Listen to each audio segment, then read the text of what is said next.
T'écoutes Think with Farah, épisode 138, et aujourd'hui, je vais te partager 5 étapes pour masteriser ton money mindset et ne plus être victime de tes finances.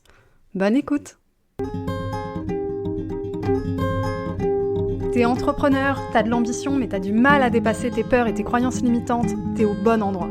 T'as envie de vivre une vie d'abondance, te libérer du regard des autres, assumer ta volonté de gagner de l'argent et incarner pleinement ta puissance. Et clairement, t'en peux plus du syndrome de l'imposteur, d'un mauvais rapport à l'argent ou de la peur de l'échec. T'es prête à gérer ton business comme un vrai business et pas comme un side project.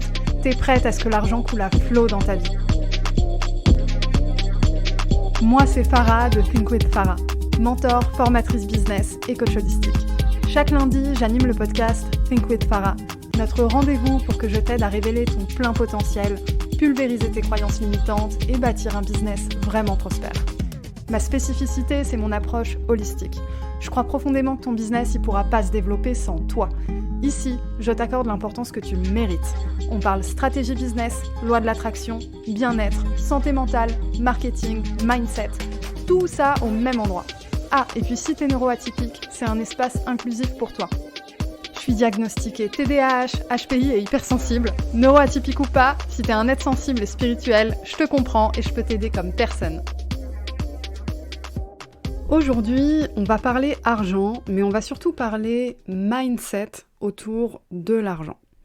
Le côté financier, on le prend surtout avec une énergie très masculine, une énergie très yang de « faut faire des calculs, faut passer à l'action, faut faire ci, faut faire ça, mettre en place une stratégie, l'ajuster, etc., etc. » Et là où c'est vrai, c'est cette énergie-là qui va permettre d'accéder à l'argent, il y a une étape avant qui est essentielle, et cette étape-là, elle est plus connectée à ton côté intuitif, à ton côté énergétique, spirituel, le côté qu'on attribue plutôt au féminin. Quand on parle de féminin sacré, etc., le money mindset, ça rentre là-dedans. Et si aujourd'hui, tu crées pas les revenus dont tu as envie, les revenus que tu désires, c'est qu'il y a un blocage que tu n'as pas shifté encore. C'est que tu n'es pas encore au stade, énergétiquement parlant déjà, de toucher cet argent-là, de toucher cette somme-là, et ensuite à un niveau pas tellement énergétique, mais vraiment dans le passage à l'action, peut-être juste que t'as pas encore rencontré les personnes qui vont te permettre d'accéder à ces opportunités, peut-être que toi aussi t'as pas développé le mindset qui te permet d'accéder à cette opportunité. Parce que quand on parle de money mindset, il y a plusieurs choses.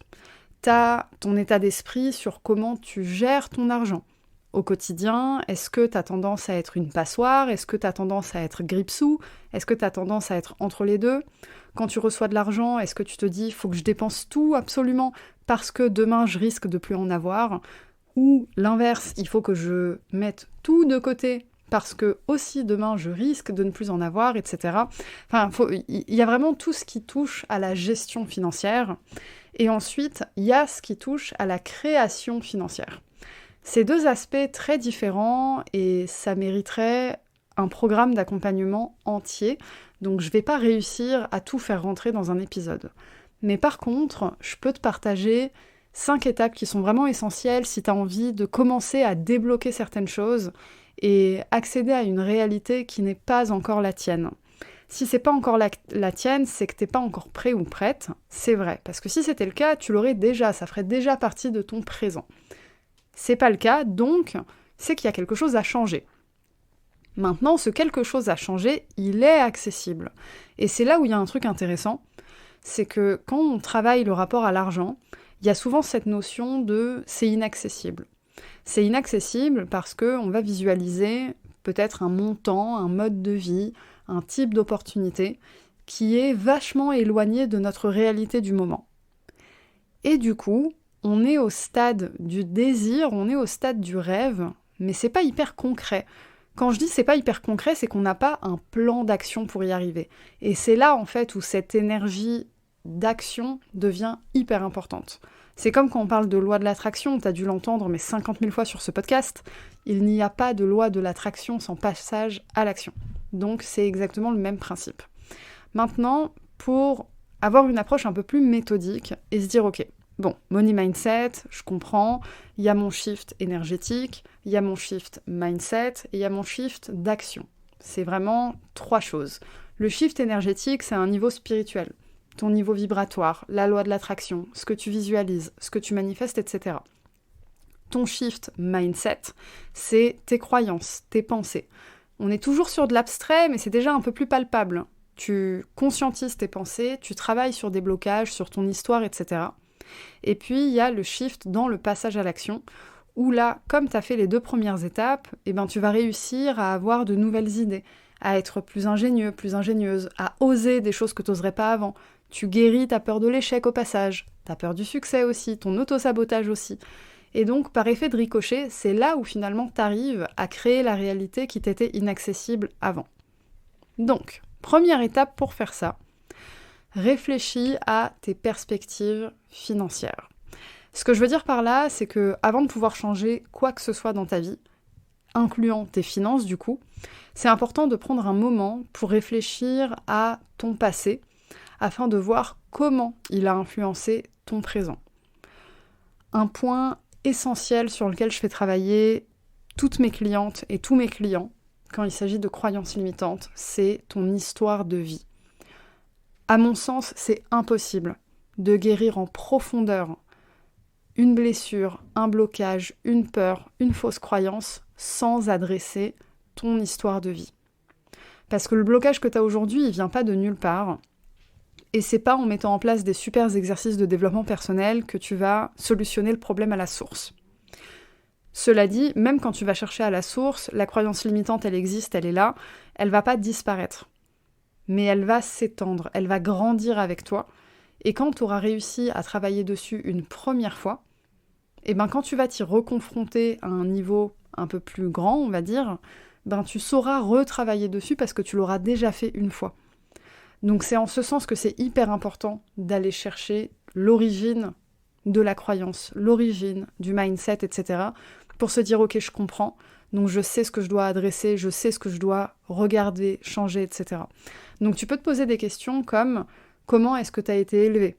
C'était quoi le rapport à l'argent dans ta famille ? Qu'est-ce que les adultes de ton entourage t'ont appris sur l'argent ? Comment tu voyais les gens le dépenser, l'économiser ? Qu'est-ce que tu as entendu ? Quel message tu as entendu sur l'argent ? Quelles valeurs on t'a inculquées ? Est-ce que tu as vu des personnes très dépensières ou au contraire qui étaient plutôt dans l'épargne ? Est-ce que tu as vu des adultes, des parents, un entourage qui ont toujours eu des difficultés avec l'argent ou au contraire qui arrivaient à en générer facilement ? Et toi, du coup, comment ça t'a influencé ? Les premières fois que tu as eu de l'argent entre les mains, ça a été quoi ton comportement ? Moi, je sais que par exemple, la première fois où j'ai eu de l'argent entre les mains, on va dire, il y a eu 2 grandes étapes. Les premières fois, c'est quand je gagnais mon argent, je faisais du babysitting au lycée, et je flambais tout dans du shopping, des cadeaux, des petits voyages entre potes, à l'époque, les soirées, les machins, les trucs. J'ai tout flambé parce que pour moi, c'était de l'argent de poche. En soi, je manquais de rien à la maison, donc, fair enough, c'est logique, tu travailles, t'as ton argent de poche, tu te fais plaisir, super. Par contre, il y avait quand même un problème, c'est que le jour où j'ai eu une plus grosse somme d'argent, j'ai eu exactement le même comportement. J'avais eu, si mes souvenirs sont bons, c'était plus de 15 000 € à mes 18 ans. C'est de l'argent que mes parents avaient mis de côté depuis ma naissance. Voilà, ils épargnaient un petit peu pour moi tous les mois et ça s'est débloqué à 18 ans. Et mes parents ne m'ont pas du tout inculqué, on va dire, une valeur de gestion financière. Ils n'ont jamais manqué particulièrement d'argent. Jusqu'à mes 18 ans, en tout cas, ils n'en ont jamais manqué. Je n'ai pas connu le manque quand j'étais enfant, mais c'était des flambeurs. Ils allaient tout le temps en week-end, tout le temps en vacances, etc., etc. Et donc, on m'a pas inculqué la valeur de la gestion financière. Donc, quand j'ai eu cet argent quand j'étais au lycée, j'avais pas cette notion d'anticiper l'avenir. Peut-être que je vais anticiper pour mon permis, peut-être que je vais anticiper pour mes études, pour mon logement pendant mes études, etc., etc. J'avais pas du tout ça en tête. Donc j'ai tout flambé. Et là où ça a été compliqué après, c'est que la situation financière de mes parents a changé. Et donc, je me suis dit, ah ouais merde, c'est ça en fait la gestion financière. Donc c'était ma première expérience. Mais des expériences comme ça, il m'en a fallu plusieurs pour que ça rentre. Parce que j'ai eu personne pour me prendre par la main. Donc ça vaut vraiment le coup de se questionner sur comment t'as vu l'argent circuler, être géré, comment on en a parlé, dans ton enfance et les premières fois que tu as eu l'argent entre les mains, ça a été quoi ton comportement? Si tu arrives à retrouver ces moments dans ta vie, dans ta mémoire, ça va vraiment t'indiquer ce sur quoi tu dois travailler exactement. Moi, je sais que par exemple, mes challenges au départ avec l'argent, ça a été planification et épargne. Parce que c'est deux choses que j'avais pas du tout au départ. Une fois que tu as fait ça, va falloir commencer à switcher ton mindset et adopter un état d'esprit positif en matière d'argent. Donc ça, c'est la deuxième étape. C'est important de changer ton point de vue sur les finances et d'adopter un état d'esprit positif par des affirmations positives, par la manifestation de croyances. Parce que quand on parle de loi de l'attraction, de manifestation, on pense souvent manifester de l'argent, manifester de l'abondance, de la richesse, etc., etc. Mais tu peux aussi manifester une nouvelle version de toi-même. Tu peux manifester une nouvelle croyance. Tu peux manifester la suppression d'une ancienne croyance. Le développement de nouveaux comportements. Tout ça, c'est des choses que tu peux manifester. La loi de l'attraction, c'est tellement magique. Ça va bien, bien, bien au-delà que l'argent. Et en fait, on se dit, oui, mais le but à la fin, c'est l'abondance, etc., blablabla.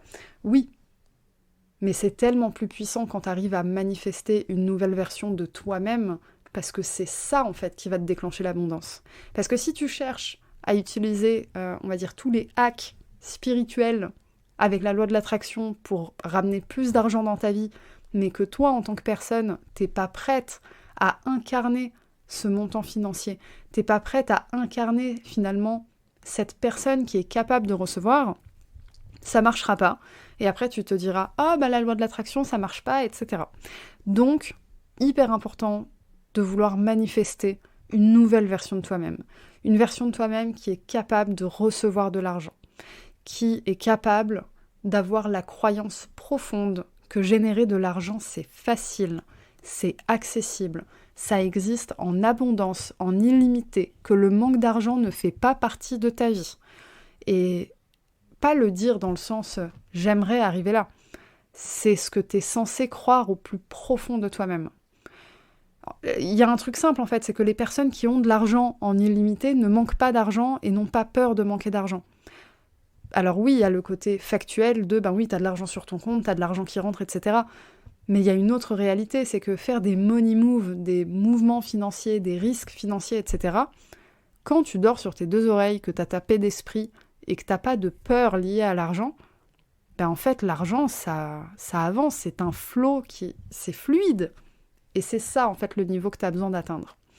Donc, attention à ce que tu te dis quand, par exemple, tu reçois de l'argent. Quand tu reçois un paiement client, etc. C'est quoi les croyances qui viennent? C'est quoi les réflexes, les pensées qui te viennent? Est-ce que tu es en mode « Ok, il faut absolument que je mette de côté. Oh là là, c'est quand mon prochain paiement? Oh là là, comment je vais faire? J'ai déjà tellement de choses à dépenser. Tout va fondre. » Tu vois? Qu'est-ce que tu te dis? Si tu te dis des choses comme ça, t'es pas dans un mindset d'abondance. Parce que si t'es en mode, dès que tu vois l'argent rentrer et tu penses déjà à comment ça va sortir et t'es frustré de ça, t'es pas dans une énergie d'abondance. Pareil sur, est-ce que tu diriges cet argent vers des dépenses nécessaires, vers des dépenses plaisir, vers des choses qui sont pas réfléchies? Est-ce que tu fais les choses en conscience en fait? Et c'est quoi ton énergie quand tu te dépenses?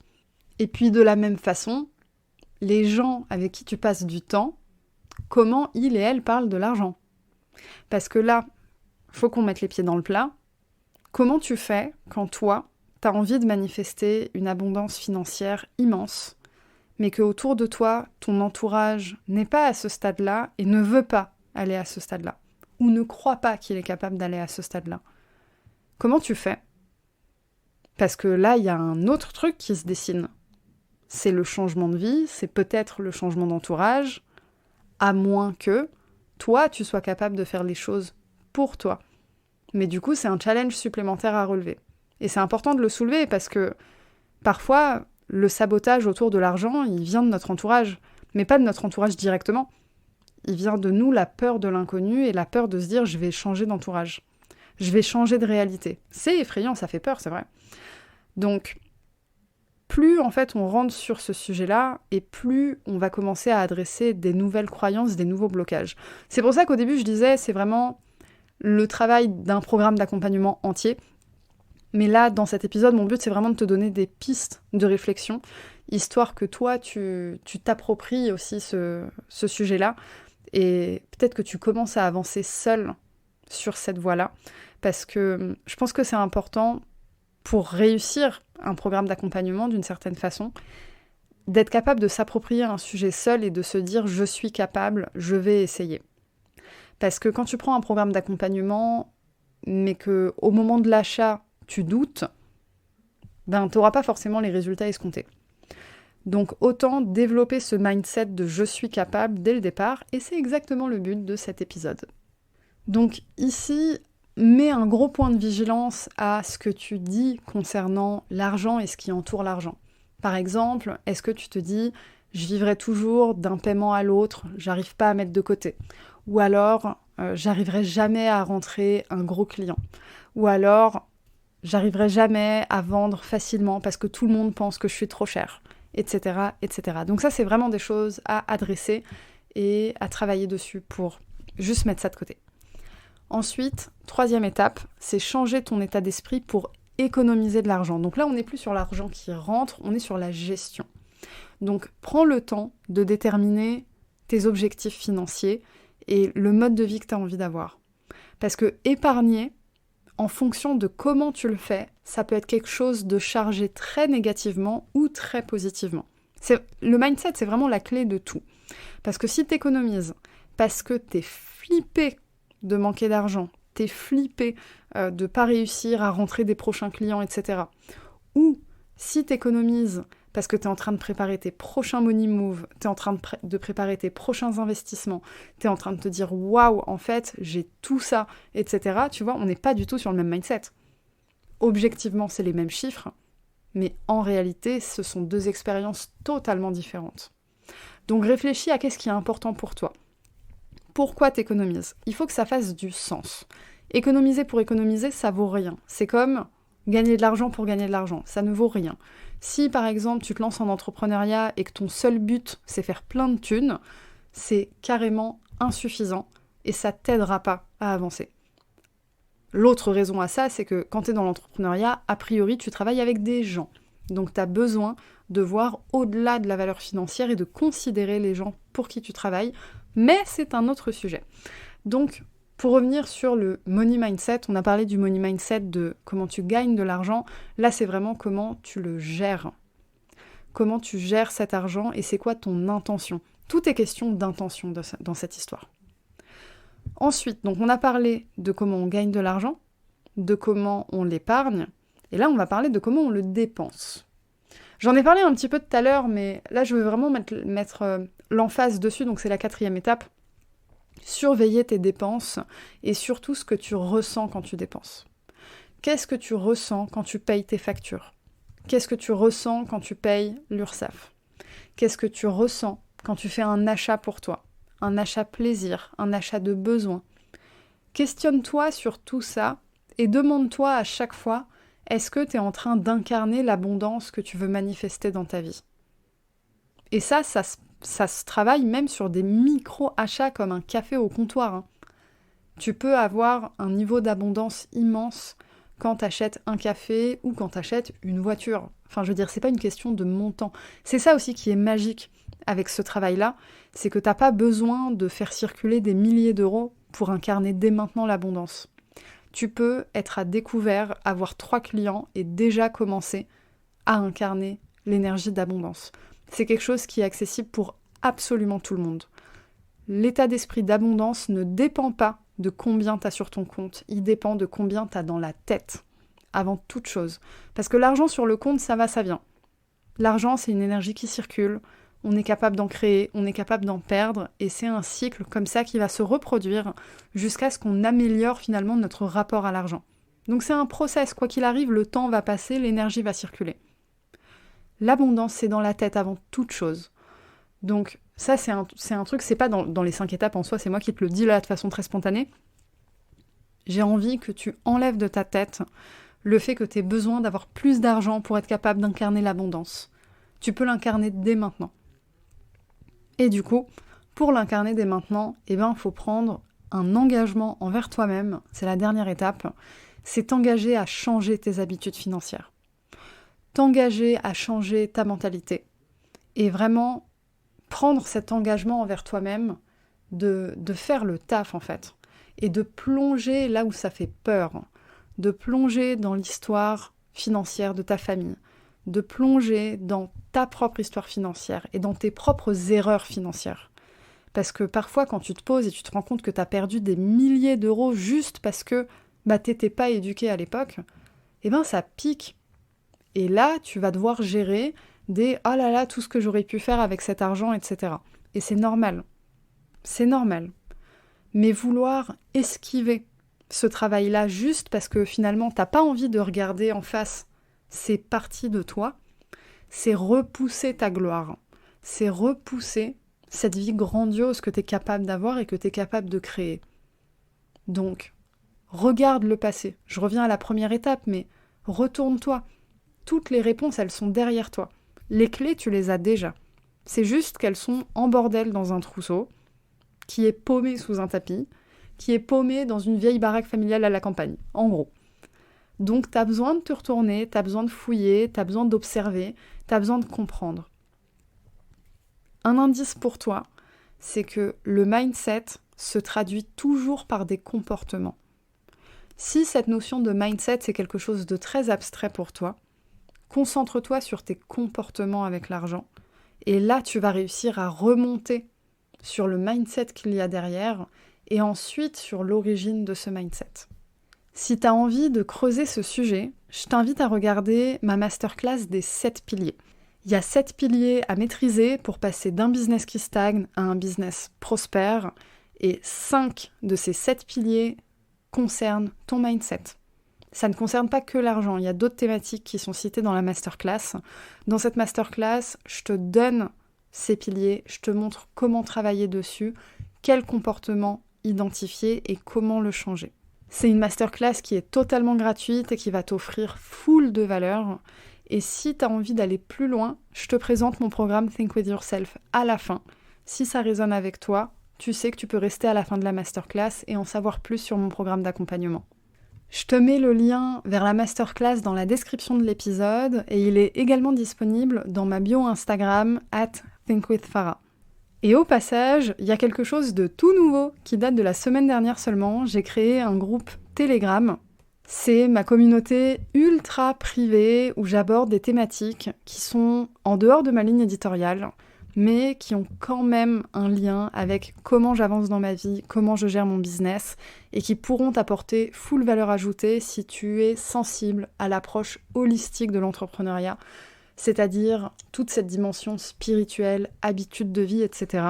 Par exemple, la semaine qui vient de passer, j'ai passé plusieurs jours de suite à créer du contenu autour du dark féminin. Donc, qu'est-ce que c'est que le dark féminin ? Pourquoi c'est important ? Comment ça se traduit dans sa vie ? Etc. C'était beaucoup de travail sur la confiance en soi, la sensualité, la gestion du regard des autres, etc. Donc on est un petit peu en dehors des sujets habituels, mais qui apportent quand même énormément de valeur. Et c'est des thématiques totalement exclusives à Telegram.